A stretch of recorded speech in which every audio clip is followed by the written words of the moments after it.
पहिल्या पावसानंतर मातीचा तो सुंदर सुगंध तुम्ही कधी अनुभवला आहे का? हा सुगंध गांडुळांमुळे येतो, जे निसर्गातील सर्वात उत्तम माती कामगार आहेत.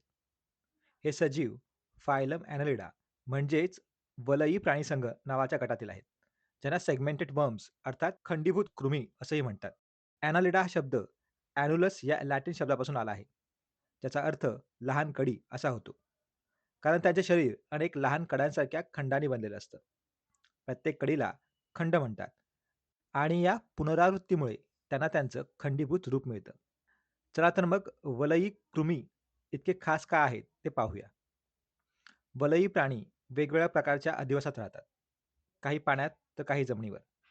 उदाहरणार्थ गांडूळ ओलसर मातीत स्वतंत्र राहतो.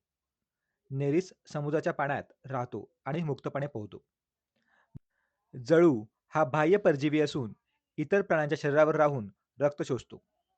तुम्हाला माहीत आहे का, या लहान जीवाचा उपयोग दूषित रक्त काढण्यासाठी, सूज कमी करण्यासाठी आणि शस्त्रक्रियांमध्ये देखील केला जातो. आहे ना भारी? आता जर तुम्ही वलीय प्राण्याकडे बारकाईने पाहिलं, तर तुम्हाला त्यांचे लांबट, दंडाकृती आणि खंडीभूत शरीर दिसेल. जर तुम्ही वलयी प्राण्यांच्या मध्यभागातून एक काल्पनिक रेषा काढली, तर तुम्हाला डाव्या आणि उजव्या दोन्ही बाजूंना सारखीच वैशिष्ट्ये दिसतील. जणू शरीराचे दोन समान भाग झाले आहेत.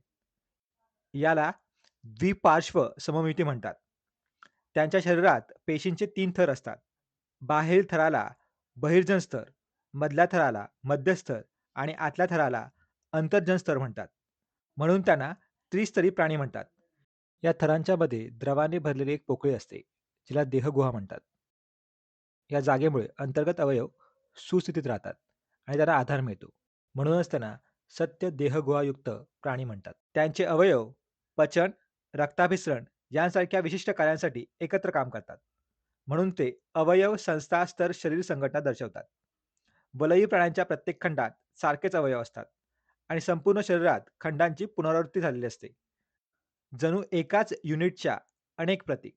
हे खंडीभवन हालचालीत आणि लवचिकतेमध्ये मदत करतं. प्रत्येक खंड थोड्या प्रमाणात हलू शकतो, ज्यामुळे हे कृमी माती किंवा पाण्यात सहजपणे वाकू शकतात आणि हालचाल करू शकतात.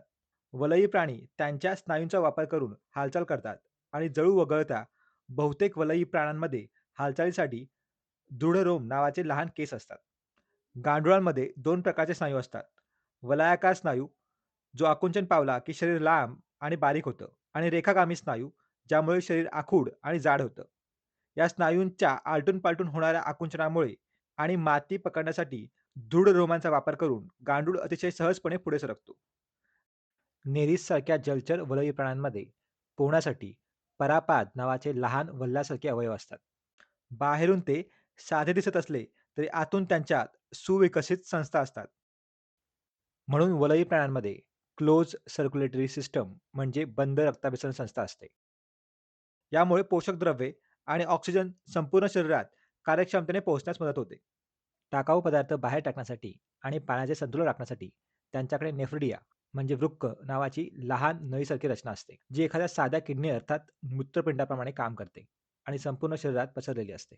त्यांच्यामध्ये सुविकसित मज्जासंस्था असून प्रत्येक खंडात लहान मज्जाकेंद्रे किंवा युग्मित गुच्छिका असतात, ज्या पोटाच्या बाजूने जाणाऱ्या 2 लांब मज्जासंस्थांच्या जुडग्यांनी जोडलेल्या असतात. याला दुहेरी अधर मज्जारज्जू म्हणतात. हे मज्जारज्जू कृमींना संवेदना जाणवण्यास आणि त्यांच्या हालचालींवर नियंत्रण ठेवण्यास मदत करतात. या 2 तारा आहेत, अशी कल्पना करा, ज्या कृमीच्या मेंदू आणि शरीराच्या इतर भागांमध्ये संदेश पोहोचवतात, जेणेकरून प्रत्येक भागाला काय करायचे आहे हे समजते. वलयी प्राणी लैंगिक पद्धतीने प्रजनन करतात.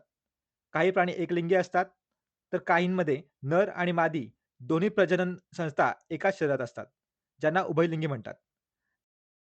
नेरीस हा एकलिंगी प्राणी आहे, म्हणजेच नर आणि मादी कृमी वेगवेगळे असतात. अंडी आणि शुक्राणू शरीराबाहेर पाण्यात सोडले जातात, जिथे फलन होते. त्याला बाह्य फलन म्हणतात. प्रौढ होण्यापूर्वी पिल्लू एका विशिष्ट अळी अवस्थेतून जातं. याला अप्रत्यक्ष वाढ म्हणतात. गांडूळ आणि जळू हे उभयलिंगी आहेत, म्हणजेच प्रत्येक कृमीमध्ये नर आणि मादी दोन्ही प्रजनन अवयव असतात. फलन शरीराच्या आत होते, म्हणजेच अंतःफलन आणि पिल्ले अळी अवस्थेशिवाय थेट लहान प्रौढांमध्ये वाढतात. यालाच थेट वाढ म्हणतात.